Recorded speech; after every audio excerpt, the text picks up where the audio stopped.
Thank you so much to Puglia Creativa and to ChIMERA in particular for all the job they're doing. As a ChIMERA. Elena, we can't hear to you very well. I'm sorry. I will now use the microphone. Yes, now yes. I will skip to the headphones.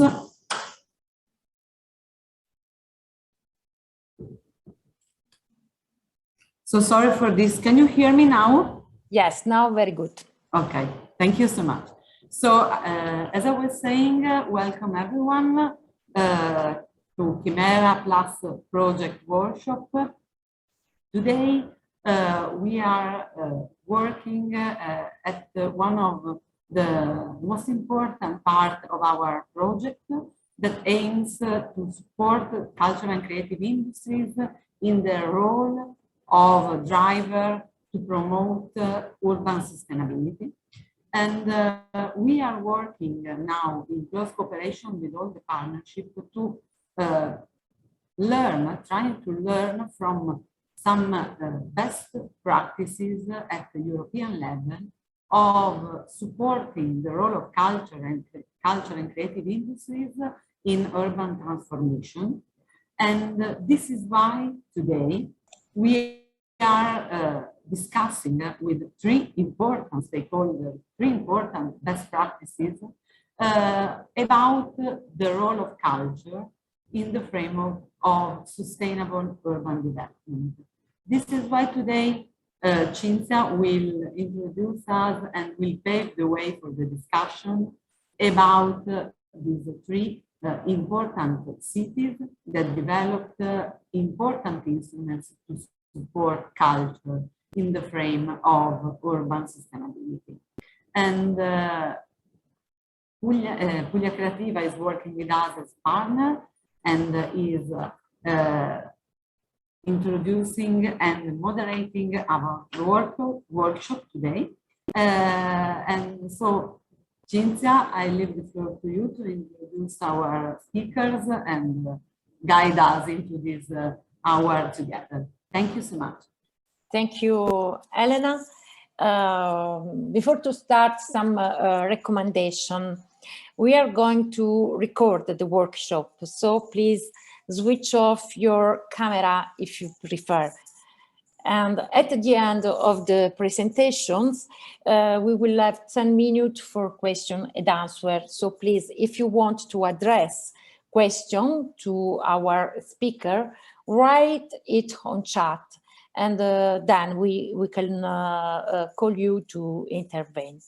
Now, let me introduce the topic of the workshop. So just one again.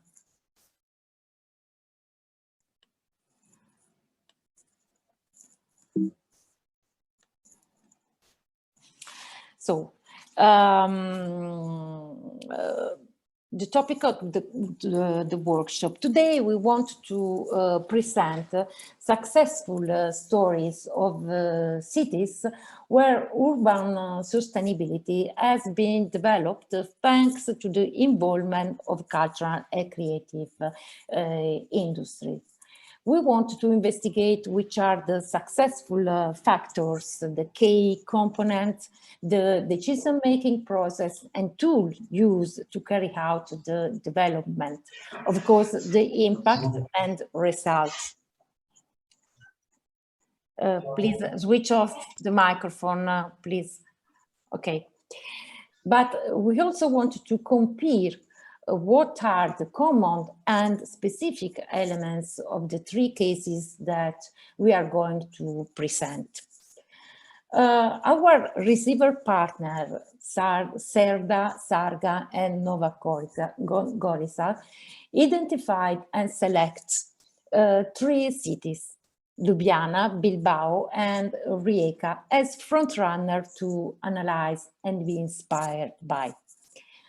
Serda, our partner of Sarajevo, chose Ljubljana, and in particular the regeneration process of the castle.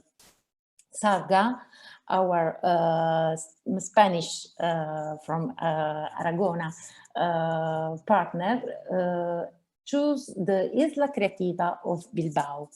Then the municipality of Nova Gorica choose the city of Rjieka as 2020 European Capital of Culture. We have asked to the representatives of Ljubljana, Bilbao, and Rjieka to answer to 3 questions: vision and decision making. So what were the strategy and motivation behind the political choice to focus on the cultural know-how of the cities to face the challenge of sustainable urban regeneration? Key components. What were the key factors to the implementation of the vision? Highlighting the challenges of the starting context, the opportunity created, the degree of involvement of the population, the resources invested in the project. Then the last question is impact and result. What result and evidence have been achieved thanks to the intervention? In particular, what was the added value of the involvement of the cultural creative industries and how the model can be replicated in other contexts? So let's start with Ljubljana and with Mr. Marco Brunskol. I hope to have said correctly your name. Marco has more than a decade of work experience at the Ljubljana Castle Public Institute. Since 2020, he has occupied the position of assistant to the director for business and cultural artistic program. And his responsibility include coordinating and implementing of Ljubljana Castle cultural program. So thank you, Mr. Marco Brunskol. The floor is yours. So thank you for this introduction and greetings to everyone from rainy Ljubljana. So I will share my screen just a second.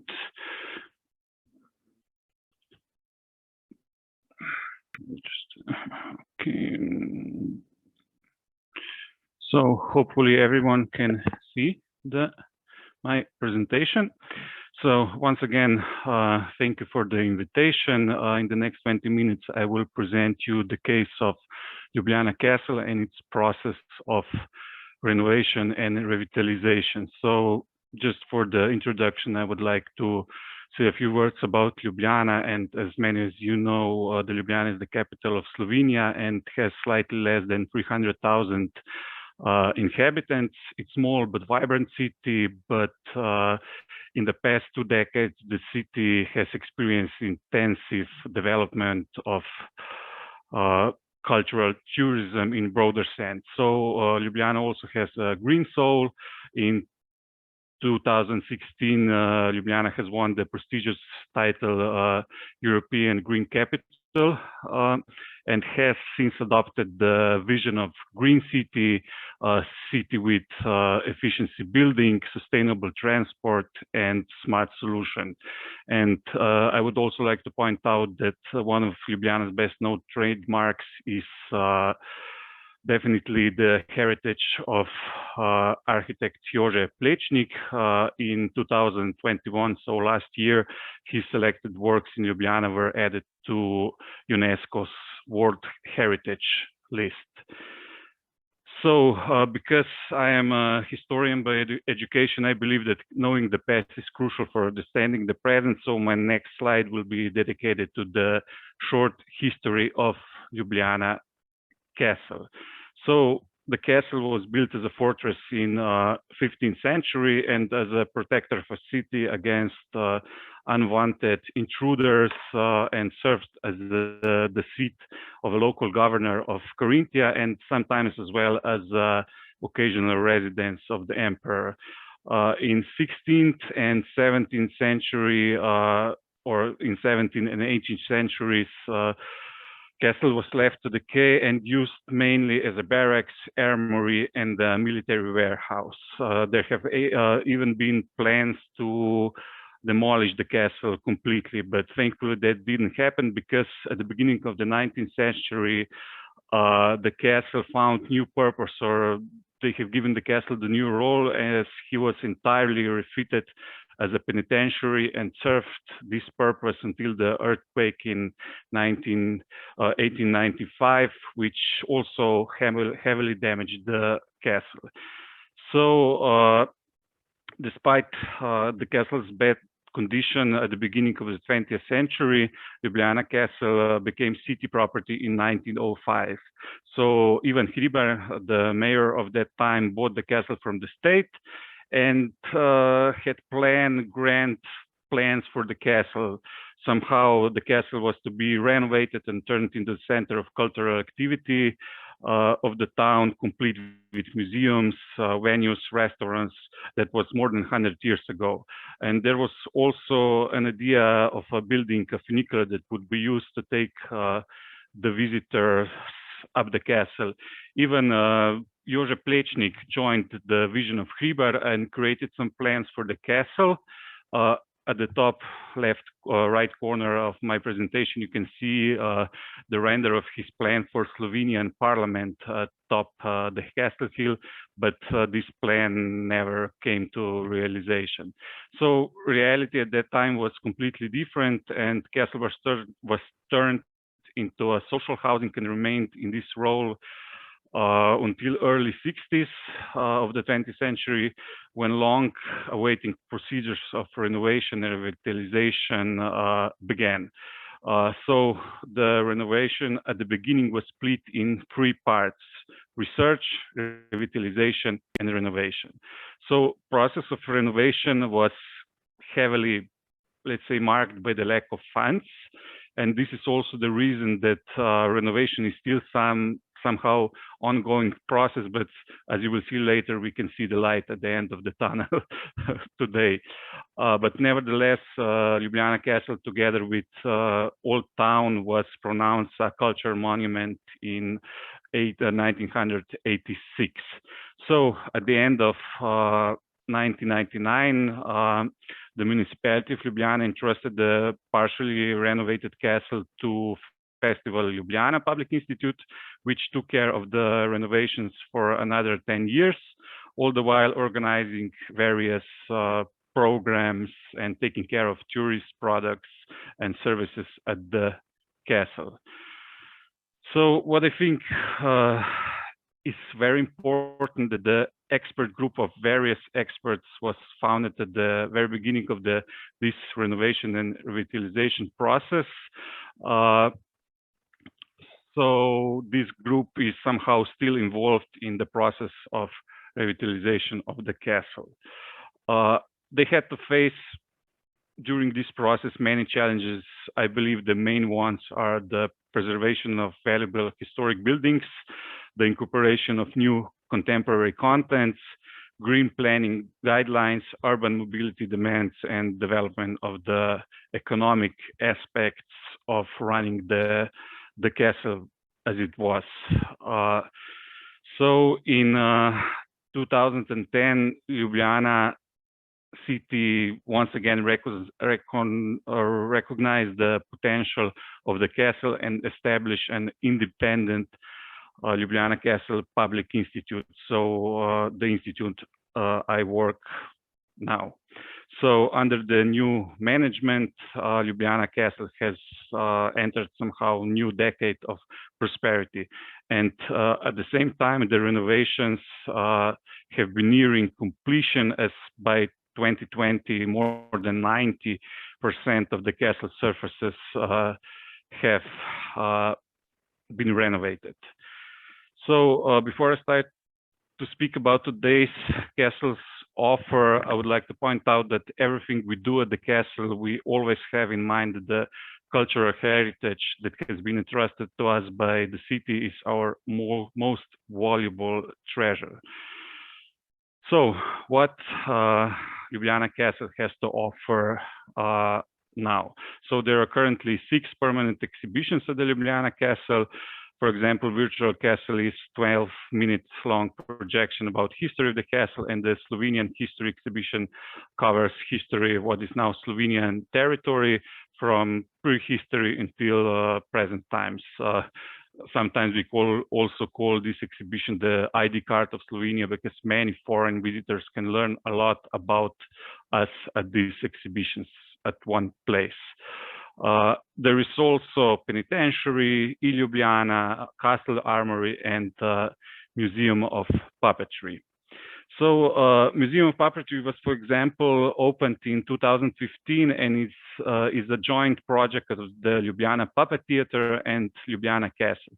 Project was somehow partially financed with European funds and included the renovation of... Sorry, Marco. Yeah. But we cannot see any slide going Sorry? on. Are you presenting your presentation? Yes, I do. I can try to... I can see just one slide, the first one. The first one, okay. Can everyone see all the slides? Because maybe it's only a problem of mine. No, I see only the first one. The first one. So let me, you can see any changes now? Yes. Okay, just a second. So you can see now? Yes. And the next slide? No. No. I have a problem. So It is now, yes. is it now a problem is it a problem if I... Not a problem. Not a problem. Okay, thank you. I'm sorry for this. As I was saying, Museum of Puppetry was, for example, opened in 2015, and it's a joint project of the Ljubljana Puppet Theater and Ljubljana Castle, founded partially with European funds, and included the renovation of the exhibition space and renovation of a small castle theater, as well as setting up the permanent exhibition. There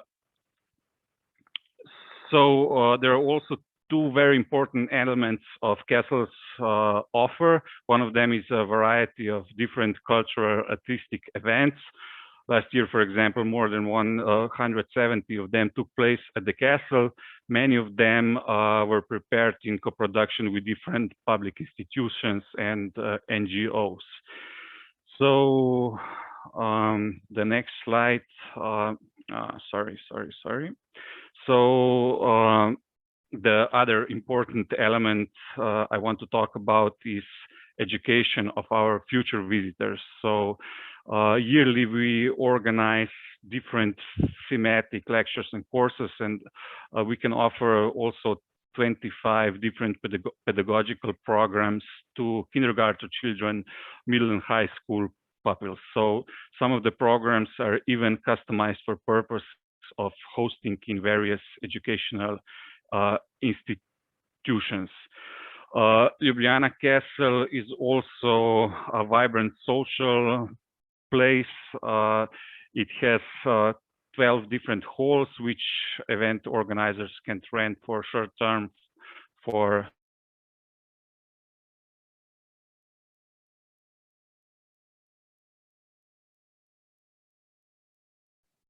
different events.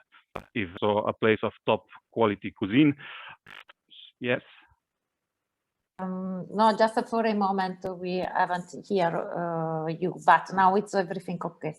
Okay, let's continue. Okay, hopefully my technical difficulties will stop at this point. I'm very sorry, I don't know what is wrong. So I was saying that Ljubljana Castle is also a place of top quality cuisine with 2 restaurants, coffee shop, and wine bar can be found at the castle. So as you can see, Ljubljana Castle has a lot to offer, but sometimes this is not enough for all different types of tourists that visit us. So that is mainly the reason that a lot of our knowledge and a lot of our energy is invested in developing new tourist products. So In the next few slides, I will explain a bit more about the experiences you can have at the castle. So maybe for majority, the best experience is to climb up the viewing tower and enjoy the views, but Ljubljana Castle is also very known for its guided tours with some customized characters from different periods of castle history. We also, those are time machine and behind bars guided tours. We also offer classical guided tours, and our visitors can also research castle's history via audio guide system, which is also available on application especially made for us. Somehow the public-private cooperation, the Escape Castle product was made. It's based on escape room concept, as you know, but in this case, you're not closed in one room and trying to escape out of the room. When you're at the castle and playing Escape Castle, you have to find different clues around the castle, and then at the end, you have to wake up the dragon. There is also the Wisdom of Castle Wine. This is also self-guided tour on application for mobile phones. It also enables visitors to research the history and interesting facts from the way from Jubliana Castle all around the castle hill. Next product is, let's say, product of COVID times. It's Frederick and the Hunt for Prison Number. This product was created with intention that people should spend their time outdoors. Is meant for families, and with different gadgets they get at the beginning, they are searching for they're doing different activities at Castle Hill. So in last year, we also developed Castle Shop with our unique brand, Frederick the Castle Rat. So you can see the Frederick or his image all over the castle, but he has the best representation in our gift shop. I must not forget about the Castle Hill, which we call Green Oasis above the city. And at the Castle Hill, you can also find Schanze, which is only Plečnik's realized plan for the Ljubljana Castle and the Castle Hill. And there is also Castle Vineyard at the Castle Hill. Vineyard was planted in 2016, the same year that Ljubljana won the title European Green Capital. And we produce our own castle wine, and we also offer a possibility to individuals to become sponsors of the grape wines. Ljubljana Castle is also known for many sustainable ways for people to reach the castle from Old Town, and one of them is definitely and most attractive is the panoramic funicular, which was opened in 2006 and connects the Old Town with the castle. When the project was planned, majority of people of Ljubljana were against it because they simply had an opinion that this is the waste of money because project was evaluated at 7 million euros. But let's say rapid development of the castle in the years after the funicular came to function proved all them wrong. So building a funicular to the Ljubljana Castle was the best decision for the castle ever made. So visitors can also use the urban electric train that offers an attractive circular tourist route that links the city major landmarks from the city hall to the Ljubljana Castle. And there are also many footpaths on which castle can be reached. So as you can see, castle not only offers all-day adventures, but with the broader surroundings, represents a popular promenade overlooking the city. At the beginning of 2018, city of Ljubljana decided to assign the management of one of the most interesting and popular hostels in the world. We're talking about Hostel Celica to Ljubljana Castle Public Institute. So with the, let's say, past work and experience, along with the cooperation and support of the city, we are continuing and building upon the successful story of Hostel Celica. What is so special about this hostel is the fact that hostel is a former prison transformed into a youth hostel, and more than 80 artists took part in the process of transformation of the building. So Hostel Celica also has 20 prison cells of the former military prison. They're very popular, and hostel is also one of the pioneers of sustainable tourism and the first certified sustainable hostel in the world with currently valid Green Key certificate of sustainability and a certified Slovenia Green Accommodation provider. So I talked a lot about our offer, but maybe the best way for you to feel the vibe of the castle is to watch the short movie I have prepared for you. It's true that the movie is a bit old, but I still believe that it will achieve its purpose. So the movie will take 2 minutes of your time, and then I will continue with my presentation.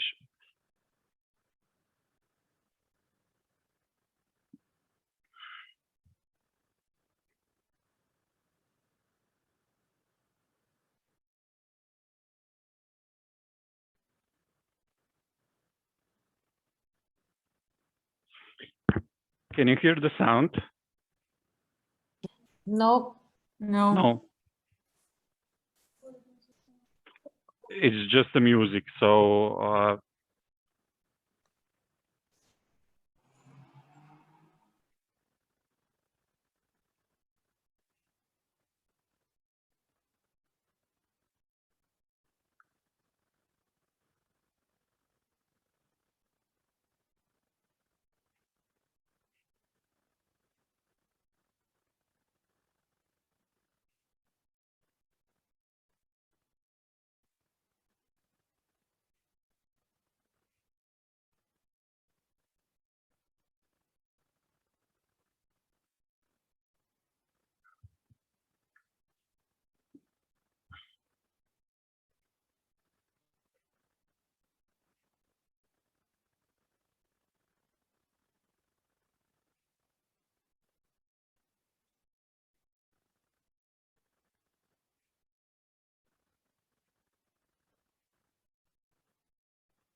just for the conclusion, let us take a look of the ways of collaborating with how we collaborate with city authorities and some results from the past. Our institute is one of 11 public institutes in the field of culture which are under direct authority of Ljubljana's Department of Culture. We have to prepare annual work plan, which is approved by a special commission that operates within the city council, and the strategic 5-year plans are approved by the city council. So results from 2019 are essentially speak about 2019 because next 2 years are really not representative because of the current situation, but in 2019 we have more than 1,360,000 visitors, a bit less than 600,000 passengers with funicular. We organized more than 600 events around Ljubljana Castle, within the Ljubljana Castle and Hostel Celica, and our budget was approximately 7 million euros. The share of public funding from city authorities was 20%. 80% were revenues from tourism, culture, from long and short-term rents, and Hostel Celica, and so on. So last year we celebrated 10 years of our institution, and at that time more than 14,000 square meters of surfaces at the castle and at the Hostel Celica were renovated. Just for information, in the last 20 years, more than 25 million euros were invested in renovation of the castle. In 10 years, we organized more than 2,200 cultural and artistic events. We had 3.6 million passengers with funicular. We sold 5.1 million tickets. And in these last 10 years, our team of employees, at the beginning, there were 26 employees in 2011, and then the team has grown to 72 employees in 2021. So just for the end, our vision for the future, we want to be a unique venue for a variety of events. We aim to actively networking with domestic and international institutions. We will try to follow and create trends in tourism. And we want to be a place of top quality cuisine. We have to seize the opportunities offered by Castle Hill.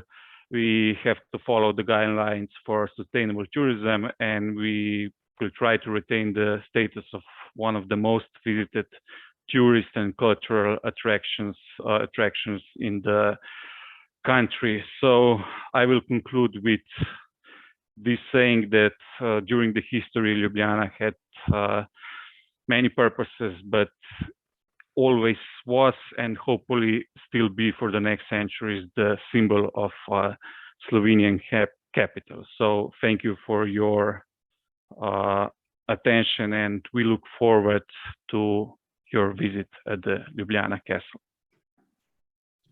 Thank you very much. Thank you very much, Marco. Very inspiring experience, a very incredible result. Thank you. I think that the key words of this experience could be the strategic planning model, the involvement of a multidisciplinary specialist that was able to reach this incredible result. So the strategic planning model, I think that could inspire and could give us an insight about how to face this challenge. So thank you very much. Now it is the time to introduce the second front-runner case, Puglia Creativa in Bilbao, that is a sustainable urban regeneration project aimed at recovering a previously degraded area of the city and transforming it into a new district of Bilbao. Ms. Karim, the floor is yours, but before I must say that Karim is the creative director of Espacio Open, as well as head of Maker Culture Projects. Become familiar with the digital culture in 2012 during his work as Open Government, Open Data, and the Transparency Advisor in the Presidency of the Basque Regional Government. Mr. Asri, the floor to you. Thank you, and thank you for the company and the interest for what we're doing in Bilbao, which is a city that shares a lot of similitudes with the other presenting cities, because we're not big capitals of Europe. We are not Paris, we are not London, we are not Berlin, and our city is quite famous all over the world for pulling a very, very interesting magic trick called the Guggenheim Museum that changed the perception of a city that was in a spiral of decay because of the changes in the global economy that created the industrial decay in the West. And we believe that the island where we're in is probably one of the second chapters on which Bilbao can tell a story on the world about how can we improve the way our cities are built and made. Just to clarify a little bit, give you a bit of a perspective, this is the island of Sorosaure, which is, if you have been in my city, the Guggenheim Museum would be 25 minutes away on the right. And it's basically the last post-industrial area that existed in the city. After the Guggenheim effect, real estate development went quite fast. Everything went into a point where this was the last big piece of land. And what was happening in this area is probably similar to some things that you have seen in your own cities. We had all these huge factories that did not have any viable industrial traditional economy, that were falling apart, that were becoming also nodes for insecurity or insafety or poverty bags, because people who have to find a place to live when they're homeless usually go there. And what happened is that we tried, as a non-profit association that was installed in this island of Sorosaure, focused on creative cultural industries, but also on technology and social issues, but we tried to prove that you could create grassroots projects in a space like this that would eventually have the same impact or more diverse impact than the ones that would happen with traditional top-down approaches. So what we did is basically be involved in this process through the practice of our activities. This is some pictures about the cookie factory before we arrived. It was one of the most important factories of cookies in the Southern Europe.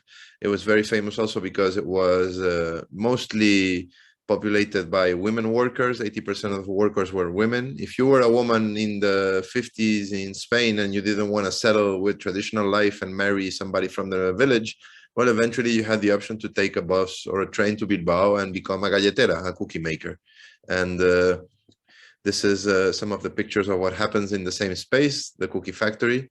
And what we're trying to do is basically accelerate and consolidate all type of meaningful emerging cultures that didn't have space to grow in the city.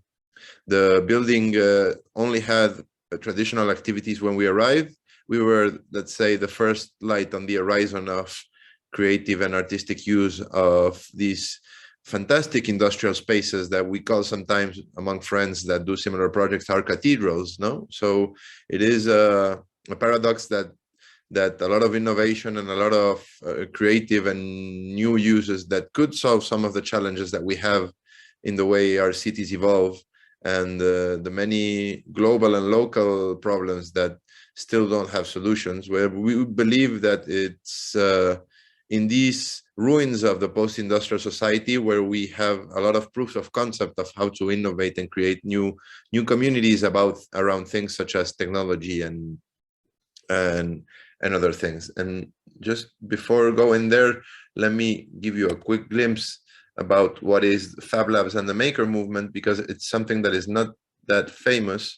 And basically the technology world right now is becoming one of the main factors in the development of all aspects of society, included the city making. This documentary is from a project we're involved in from the Creative Europe program, focused on the concept of distributed design.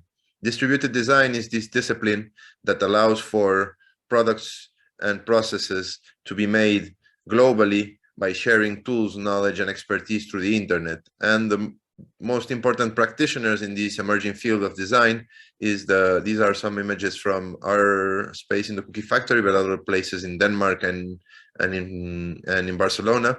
This new technologies allows us to manufacture all type of goods in a distributed way, but sharing the knowledge so that each problem can be solved only once, and so that we can create collective innovation that sometimes goes way faster than the traditional bottom-up approaches. Where, to give you a more concrete example, the picture that you see here is from a magazine that we publish when we do our technology festival, Maker Faire Bilbao. This robot that you see over here was made by this man over here, and they are, of course, reenacting the Sixtine Chapel famous painting that you can see in Italy, one of the most beautiful countries in the world. And the person that you see over there, Gaël Langevin, he was a sculptor. He didn't know nothing about technology. He just bought a 3D printer when 3D printers became cheap thanks to open source models. And his wife at some point told him that he should start doing something interesting instead of just printing small figurines of Star Wars. And what he did is, since he was a sculptor that was working for the most important brands in the luxury industry in France, he knew how to sculpt the human body. So he designed this robot. He learned electronics with tutorials online. And then he shared the design of this robot so anybody could replicate it and redo it all over the planet. And some communities use the arm of the robot to do low-cost robotic prosthetics for people who have lost their limb or their arms. There are also projects that have used this as a fantastic educational tool in engineering schools. There's also projects where kids from a hospital in London were using this robot to visit the zoo because they were in the terminal area where they, of course, couldn't leave the space. So these are some of the stories that happen in the open source movement and in the maker movement or in the Fab Lab movement. Everything has different names in our liquid era. And what's interesting is that spaces like ours allow for new things to be put forward so that anybody, any citizen or any talented person can have access to the last frontier of technology, So this is some of the articles about the workshops that we give. We gave a workshop on biomaterials, how to cook alternatives that can replace plastic and could become sustainable business models. There's quite a few startups in Europe right now that are working with this idea of replacing plastic with alga-based products. And what's interesting is that with the workshops and the access to spaces like our Fab Lab, we are giving early access to people on a field that still doesn't have experts. So the experts are basically the ones who will arrive first and will have the patience and tenacity to work on it. This is also a very interesting project that is from France. We are not involved, but are just fans. The city of Nantes started working with this theater company that builds these giant mechanical sculptures and became one of the most important attractions of the city, L'Île des Machines, just giving you some ideas to think out of the box. And then this picture is from our space at the beginning of the pandemic, where we transformed our Fab Lab in a emergency PPE equipment factory, manufacturing face shields when we were, if you remember well, in a very, very complex situation. We were all supposed to stay at home because we had no solutions to stop the pandemic from going exponential. At the same time, we had manufacturing tools, and we started working together with the Fab Lab network and the Maker network to improve designs around this idea of creating something that would protect the face masks so that their durability could be extended. And at some point we started manufacturing 24/7, and we would have doctors like the person that you see on a bathtub, Merche, that would learn from other doctors that we were supplying these things and would leave wherever she was coming and come to get the only protection that could be made.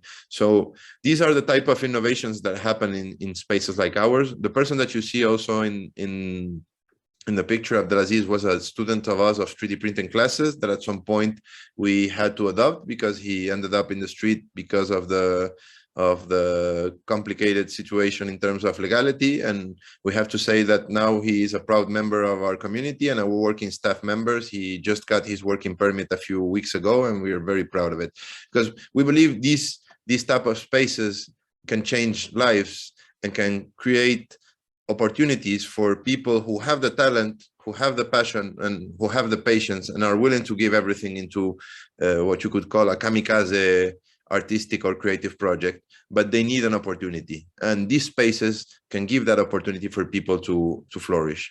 So I won't go into details into the technology. If somebody is interested in the Fab Lab movement or in the Maker Faire movement, please contact your local Fab Lab. I can also contact you, but these are places where people are learning to use avant-garde techniques such as 3D printing, laser cutting, creative programming, and creative electronics, and that are basically a pipeline to have early access to the last frontier of technology. If you connect this with local talents that you have that do not have access to these things, I can guarantee that this is the place where magic happens. Our program also includes a set of artistic residencies and social innovation programs.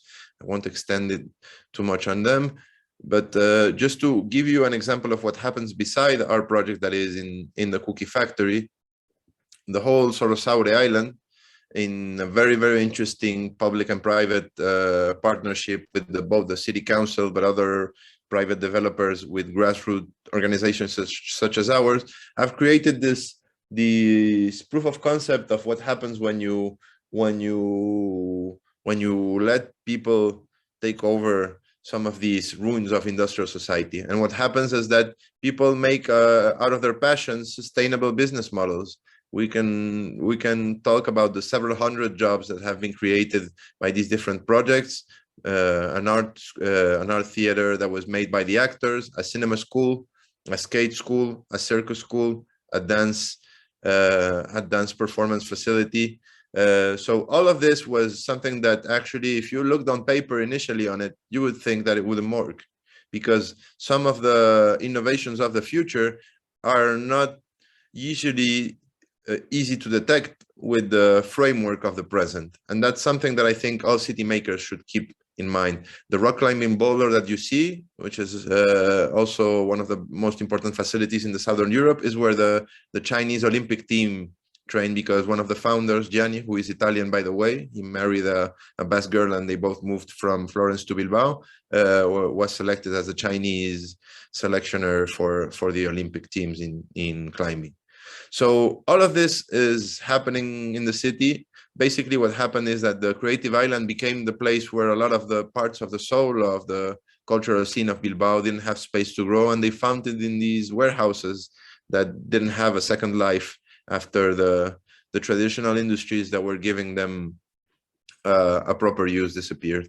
And another interesting thing about the cookie factory ecosystem is that we also have a lot of neighbors that are from traditional industry, woodworkers, electricians, construction workers, that were also allies from which we learned some of the skills that we needed to arrange and renovate some of the spaces with what we call frugal innovation.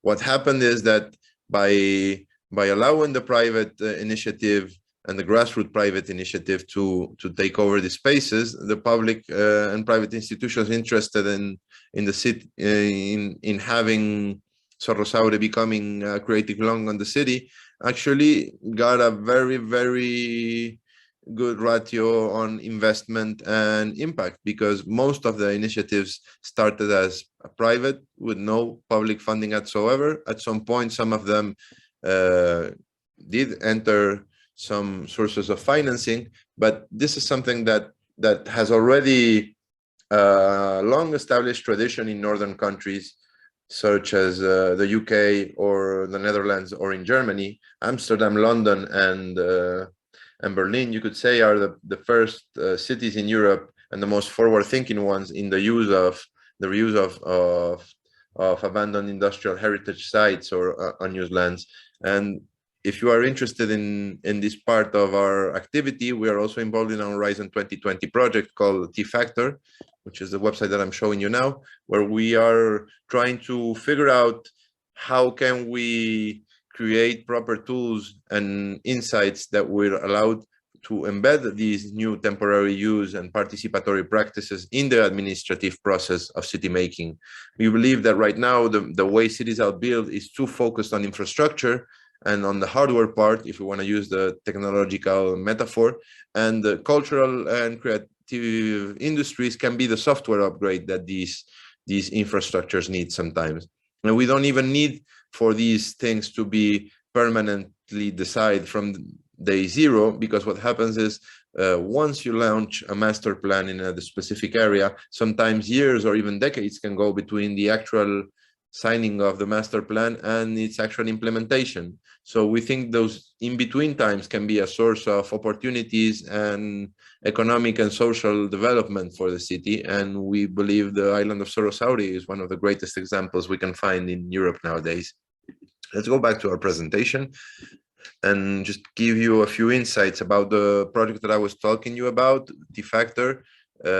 What's interesting is that right now, we are one of the 6 pilot cities that were selected in this project. So we are with the area of Euston in London, that is also in a very, very big urban transformation related with the transformation of the railway and train system.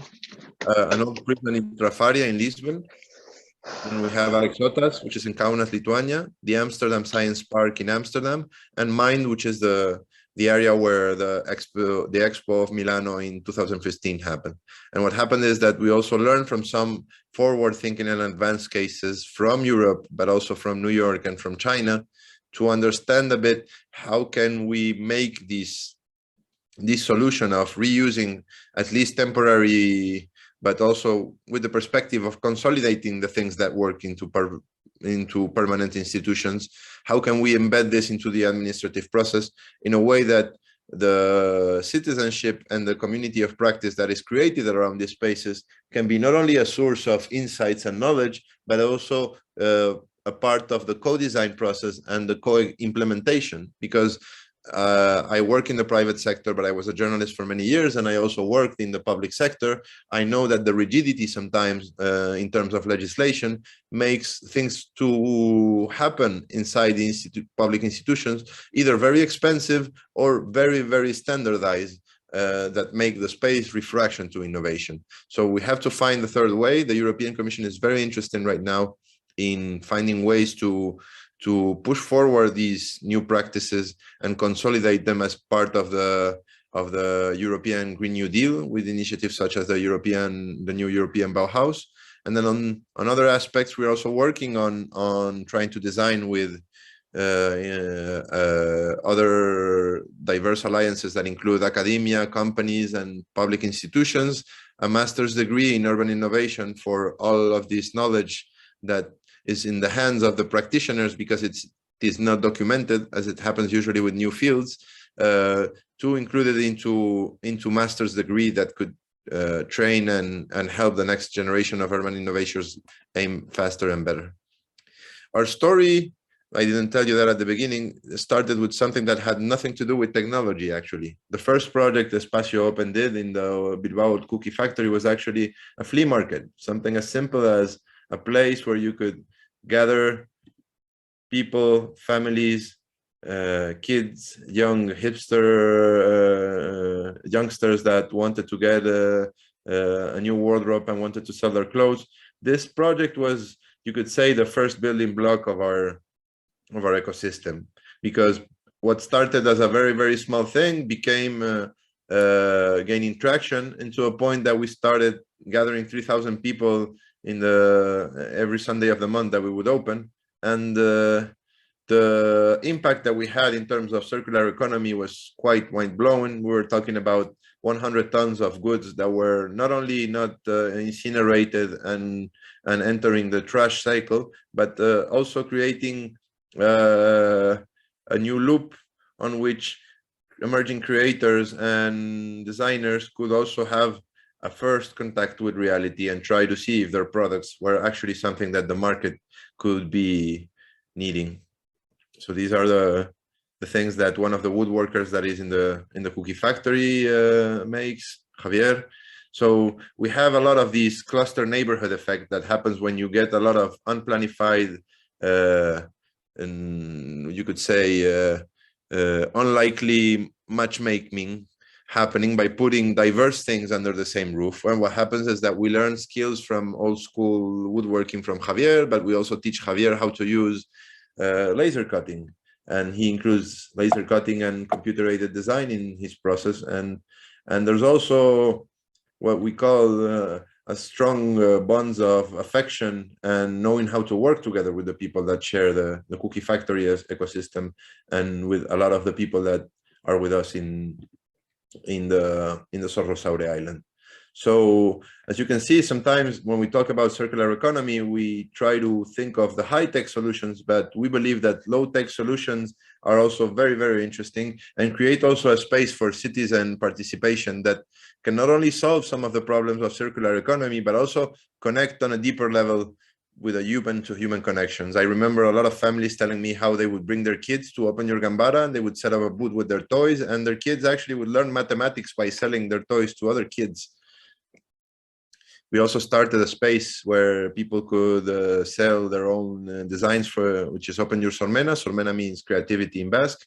Gambara means your closet. So this also allowed for dozens of entrepreneurs to have a first contact with the market and see if their projects were viable or not. Maker Faire Bilbao, as I told you before, is the festival that we organize each year.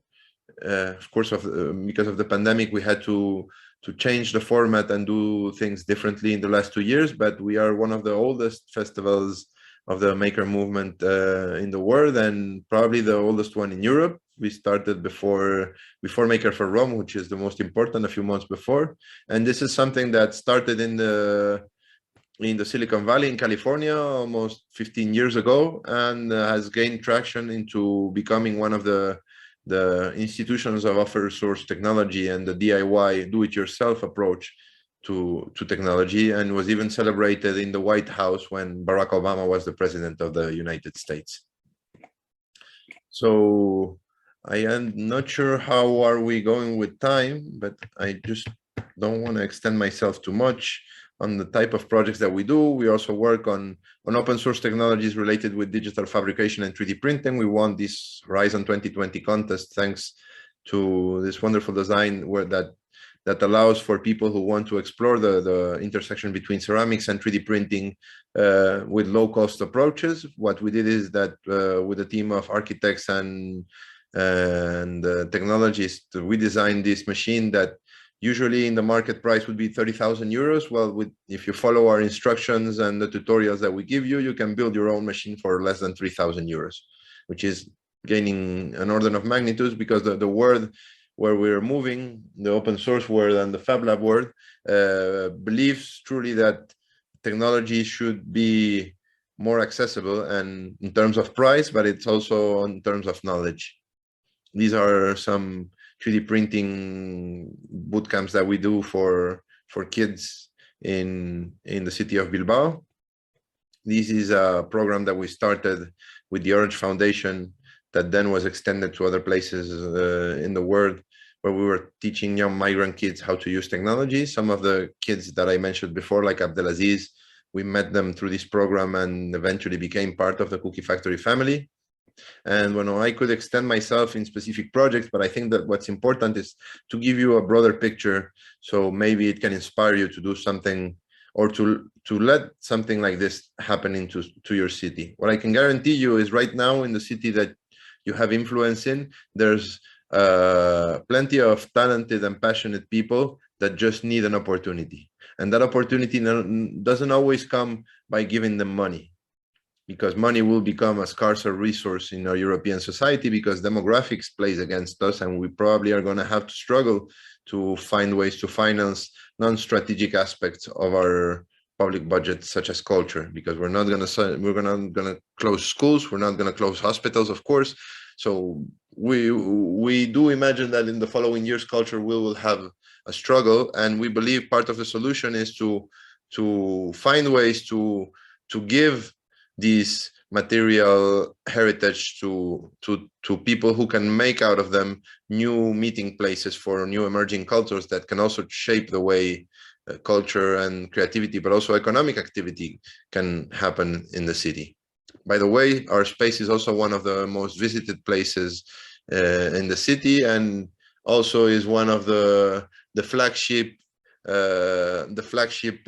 spaces to be for what you could call alternative tourism or hipster tourism, which is a niche that is also growing and that is globally made. You could say that the capital of these places is Berlin or Brooklyn in New York, but people really, there's a niche in the tourism world that is very, very interested in spaces like ours, because they connect with the creativity of what's happening, and because they connect also with the environment and the flavor that an old cookie factory gives to a cultural project when it's redone with non-conventional methodologies. How are we doing with time, team? Are we on time? Could you tell me if... No, just 1 minute more. Okay. We also work, thank you. We work also, as I said, in a distributed way. We're part of the MIT networks of Fab Labs. We're also part of the producers network that started in Silicon Valley, California, but it is spread all over the world. We're also part of the Spanish Fab Lab Association, but we're also linked to the Burning Man network. That is also something that will take another presentation to tell you in terms of creativity and innovation, because it is right now the greatest artistic city of our time is this place in the desert where 70,000 people built the city from scratch each year. And this is our motto. We like to preserve the past, prototype the future, and enjoy the present. I can try to answer quickly to the 3 questions that you gave us at the beginning. The vision and decision making. What was the strategy and the motivations behind the political choice to focus on the cultural know-how of the city? I think this is something that was not planned. The city did not plan for us to be there, but at some point they understood that we were adding value, and we found ways to create the proper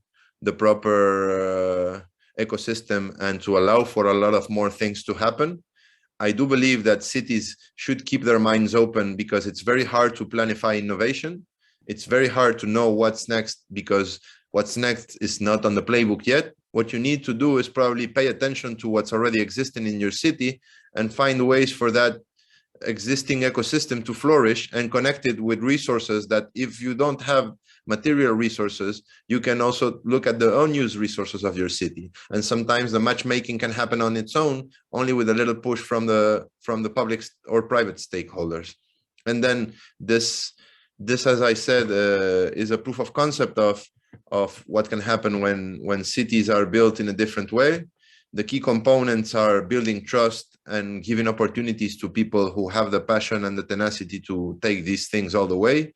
I don't have time to explain you things more complex, such as the issue related with gentrification or the sources of funding. But what I can tell you about the sources of funding is that many of these projects that you saw are privately funded. At some point, they do have the support of private institutions, but we are not talking about something that is exclusively made with public money. People who have access to these heritage sites can build sustainability models around them and can preserve these spaces for the next generations to come, while innovating and allowing the cities become not only the best version, but also the engine of exclusion that they were invented for in the first place. And I think with that, I will finish my intervention, and I'm fully available for whatever question or demand of information you might have right now or in the future. Thank you very much, Karim. Really inspiring, and thank you to have connected us with the future. I think that your speech is very, very inspiring, and thank you to have focused the attention on a new form of innovation, this concept of distributed design or collective innovation are very interesting, and maybe a policymaker must analyze this new form of innovation to attract and generate ecosystem of companies, knowledge and technological agents to define process of urban revitalization and regeneration with innovation and sustainability. Very interesting. I think that we come back to you in the future to define to have your experience again with us. Thank you very much. So now let me introduce the last front runner, the city of Rjieka, European Capital of Culture 2020, a city that has bet on a long-term development based on a vision that wants to transform Rjieka into a modern European city, culturally developed, technologically advanced, and socially inclusive and environmentally sustainable. Mr. Sarar, just a presentation. Ivan Sarar spent his entire professional career in the field of cultural and creative industries. From 2011 until today, he has been working as head of the Department of Culture of the city of Rjieka, and he has led the strategy for cultural development of Rjieka for 2020. So, Mr. Ivan Sarar, the floor is yours. Thank you very much to join this meeting. Thank you. Do you hear me? Okay, that's great. I'll try to share my presentation now.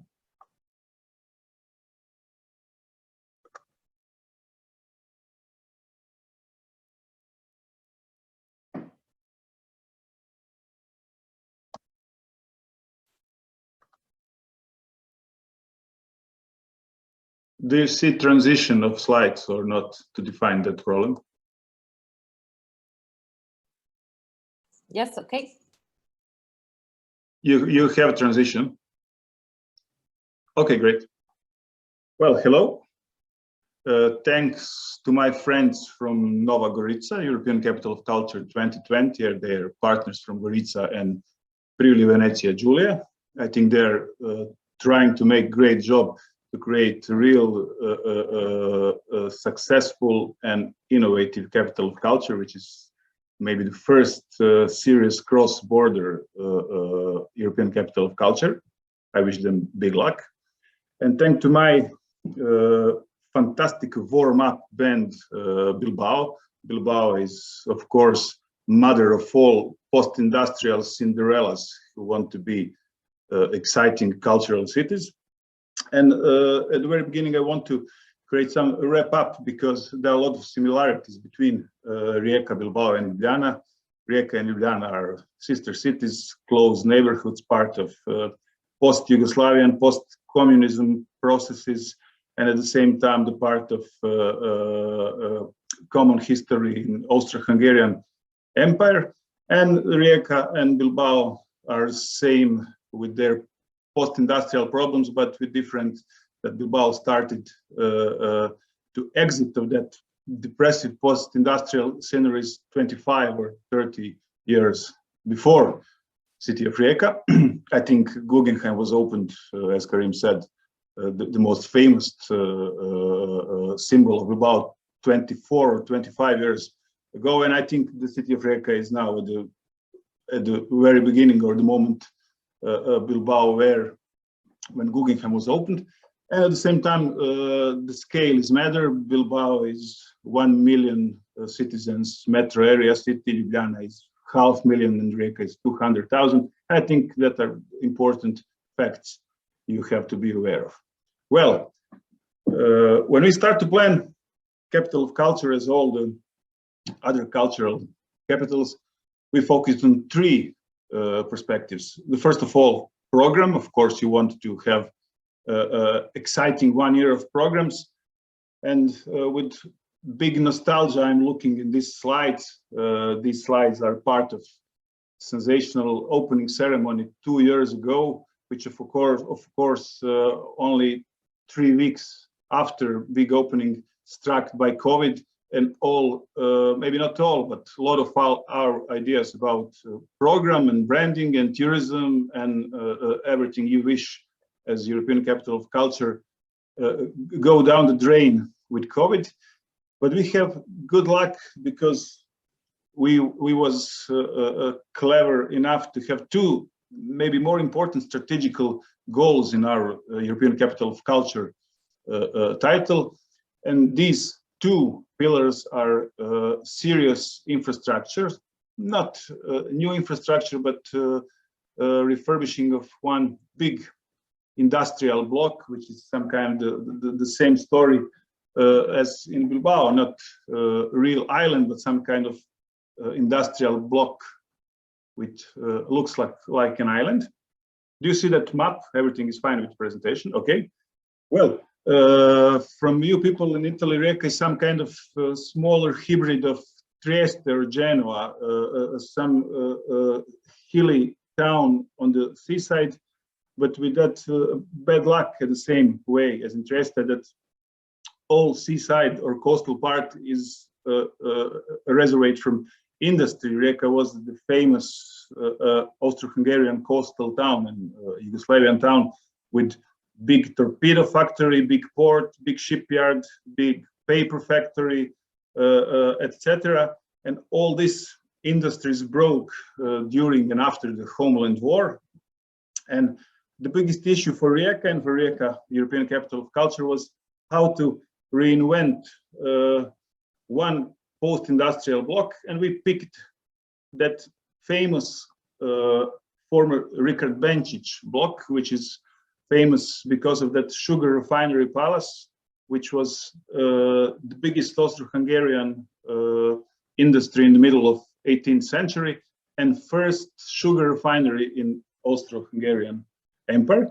This picture was from second part of 18th century, when wise Emperor Maria Theresa took Rjieka for new industrial darling city and create some great monopoly with Trieste, Rjieka, and one rich Dutch company, which was dedicated to import sugar base from West Indies. And this part of Rjieka, which is some industrial block 20 with 20 meters, is our new cultural quarter. We redefined that sugar palace, as you said, on this former block. All this part of town was ruined with some shabby parking lot for 25 years, and with a lot of goodwill, with a lot of good projects, and with a lot of European money, because this block is with a price tag of 35 to 40 million euros, and some half of this money we received from European Union. We transform sugar refinery palace to a new city museum with 2,000 square meters of permanent exhibition about city of Rjieka history. We reconstruct a former tobacco drying warehouse to children's or kids' house, which is the first such object in this part of Europe, which is totally dedicated to cultural and creative education of kids up to 12 years old. We have a lot of facilities, library, sound studio, video studio, cinema, 3D printing, fab lab, and a lot of facilities to kids. Of course, it's not easy to operate it during the COVID, but I think we are somehow at the end of this story, and in the next years, we are expecting that Kid House will be some kind of generator or the hotspot for new talented kids of Rjieka region. Third object was reinvent to Museum of Modern and Contemporary Art, and right now we are finishing the big central regional library building in this house. Totally reinventing area is 17,000 square meters. This process is right now 5 years long, and I think at the end of this year we will open the fourth and last building, and finally we'll finish that huge investment, which is, I think so, the biggest investment in Croatia in field of culture. Of course, we didn't invest only in buildings. Big part of developing European Capital of Culture was trying to build capacity, but not of cultural professionals. We tried to build capacity of citizens, citizens who want to be engaged, who want to be decision makers, who want to realize some amateur but important project. And we focused on 3 fields: civil initiatives, which are some kind of common or activism in general; Greenway, which is small scale green activities, small parks, pop-up parks, new projects which are investing in green side of city. And third and last but not least is our volunteers program, which is still alive. After COVID, we have some kind of 500 of active volunteers in the city of Rjieka, and we are very proud that we survived COVID with such a huge amount of volunteers. We have 6 goals with that citizens. Important thing is that all these projects, and we have around 30 projects with the total price tag around 40,000 euros, that Council of Citizens was decision makers of which program to finance. In that way, we totally create some parallel participatory budgeting outside of typical way the money goes to the programs, and we really boost inclusion. Even citizens was volunteers, only audience, or was involved in citizen council or in producing such project. Interesting is that all of big scale public art interventions was curated by citizens, not by professionals. And I hope that we succeed even with pandemic to recreate some shabby post-industrial part of city with that public art. In general, European Capital of Culture's budget was finally around 50 million euros, 20 million euros to programs, as I said, 30 to 35 million euros to capital infrastructure. And this space is 5th big investment. We call it rehab, which is one part co-working space, one part exhibition area, one part place for civil initiatives, and one more big warehouse. We call it Bobur for poor people, because it's big shabby warehouse, looks more like a Georges Pompidou Center in Paris, which was host for big or biggest art exhibitions during the ECOC. And when we are talking about culture and investments and expectations and a return of investments and everything about efficiency, I really like that wise words from father of Japanese new architecture and new urbanism, who was part of Japanese government in 60s, 70s, and 80s. And what he said is, without nothing but long-term deficit-making projects, this is today almost entirely denied. These words are important for all of us in culture. We don't want to be part of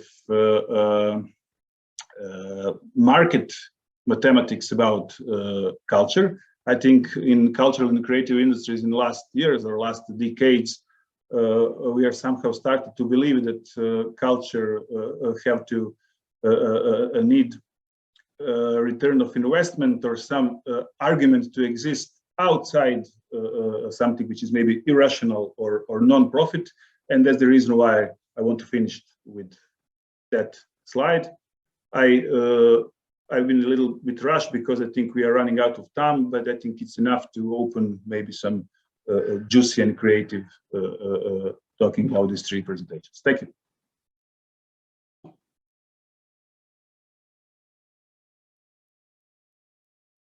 Sorry. Can you hear? Yes. Yes, okay, sorry. Today with the technical, we have all technical problems. So, okay, thank you very much, Ivan. Now I remember to all the participants that we have a question time, but before, maybe I think that after the presentation, we can highlight some common key elements for the success of urban sustainable regeneration through the creativity. Maybe I think that one of the most important key element is the strategic planning model. All the three experience had focused the attention on the that is crucial. Of course, another aspect that we must highlight is the capacity of attract and generate an ecosystem of companies, of knowledge and technological agents. But I think that another element is it is the importance of defining the city's cultural identity. Maybe this is one very important, fundamental element, defining a long-term vision that can produce cultural, economical, and social effects, and give the necessary impetus to promote the role of cultural and creative industries as catalyst for innovation in transition process. But now it is time for question and answer. I don't know if I ask to my colleague to support me. If we have, yes, please, Daniela, help me. Yes, there is a first question from Lella Varesano. I agree on the long-term vision, but I would like to know if each of these projects, there are parts of the budget dedicated to maintenance and in particular to technological sustainability of the project. So who wants to answer to this question? Karim, Ivan, or Marco? I repeat the question. So I would like to know if each of these projects, there are part of the budget dedicated to maintenance and in particular to technological sustainability of the projects. Well, in case of Rjieka, the answer is yes, because in all new buildings, the runners of these buildings are public institutions, which in any annual budget have part for maintenance and investments. Of course, it's impossible to have projection in the next 5 or 10 or 20 years, which amount of money we will need for maintenance, but right now in projections of next 3 years, we have this money ensured in city budget. So it's the same case with Ljubljana Castle. In our budget, there is a part dedicated to maintenance, but it varies from year to year, the amount of the money dedicated for this purpose. Well, in our case, that is based on frugal innovation. Some of the maintenance sometimes has to be made by ourselves.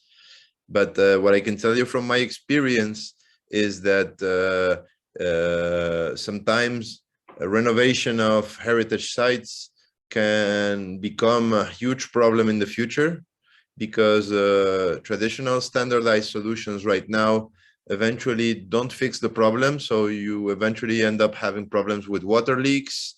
You end up having problems with things that you did not have at the beginning. So in terms of maintenance and infrastructure of the general building, it is a challenge that is not solved. there's an additional thing that I hope the European Union will be the place where we can solve it, but there's a market distortion right now, because if you take the example of our cookie factory, for instance, at market price, it costs more to maintain the building and all its history than demolish it and rebuild it from scratch. In terms of sustainability, it doesn't make sense. In terms of history and identity preservation, it doesn't make sense. But if you look at the hard numbers, it is still, the incentives are more for demolishing and rebuilding than for preserving.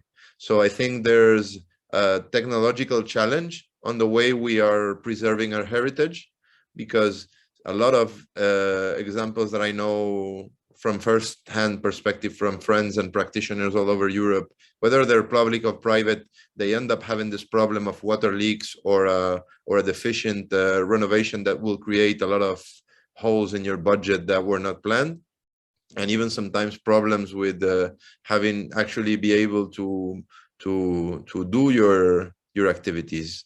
Water can be a problem when you're talking about these things.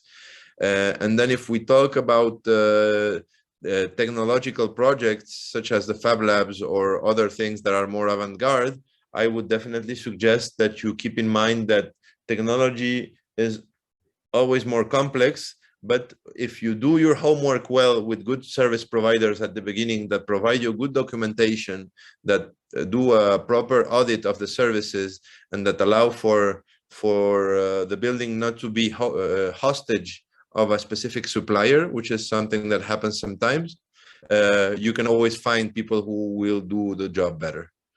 And but it is definitely a challenge that has not been solved, but I am confident that the European Union is the place where this is going to be solved, because as our colleague Ivan showed in that beautiful quote from Japan, some things don't make sense if you look at the hard numbers at the market price, but 100 years from now it will make sense. So the Chinese Great Wall makes sense, the Eiffel Tower made sense. So we should keep very present in our mind in the people who think of the general interest, both the people who work in the public, but also people like me who work in the private, but do believe that we are committed also to the general interest, that we are, long term is not 5 years, long term is 100 years. And some things can look crazy now, but it will make sense. And sometimes we just don't take the account of the cost of not doing something. You know, what's the cost of losing your identity as a city? What's the cost of losing a symbol as the Ljubljana castle? That cost cannot even be quantified.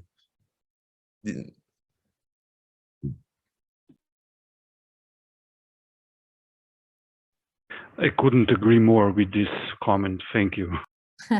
In fact, it is perfect. Lela say thank you. In fact, green and technology often create distortion in the nodal point. Thanks. I just wanted to test the general awareness. Thank really, Karim. Okay. So I don't know. Just to add a point, I do believe that it's also a matter of scale. I do believe that a lot of prototypes of proof of concept should be tested in safe environments, that if they're allowed to fail, the failure do not become a budget problem or a structural problem. And if you find places where to do these proofs of concept that sometimes can be temporary, then eventually you can find a solution, a green solution that makes sense, because we have to remember that the European Union wants to become one of the flagship of the Green New Transition, and this is something that we should push forward, even in spite of its complexity. Thank you, Karim. Once again. Very, very interesting and very inspiring. I hope to that this is just a start point that we could connect our partner with all these three very interesting front runner cases. I think that now the time is expired, and so it is time to close the workshop, not before to remember that the 22nd of February we have the second workshop that we are going to organize in the framework of ChIMERA process. We'll highlight the point of view and experience of a cultural and creative operator. We'll host experience of an urban regeneration muralist, contemporary artist and set designer, able to explore mixed material for absorbing smog. We will discover cultural process of promoting urban initiative with the aim of inspiring communities, visitors and tourists to question themselves and become agents of change in their own territory. So let me thank again all the speakers, all the partners, Elena, Mengotti, and all the participants, and see you again the 22nd. Thank you to everybody. Thank you, Elena. Thank you all. Thank you, Marco, Karim, and Ivan. Thank you all. See you soon. Bye. Thank you very much. See you again the 22nd. Bye.